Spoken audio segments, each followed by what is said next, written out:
How to fix Facebook Marketplace icon missing. Hello everyone, welcome back to our channel.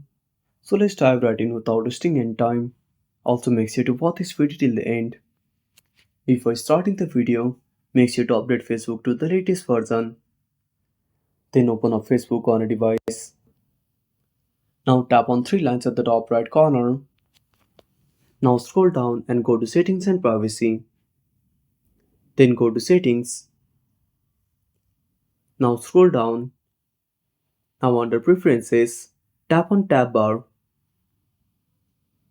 Now click on customize the bar. Now next to marketplace, tap on hidden.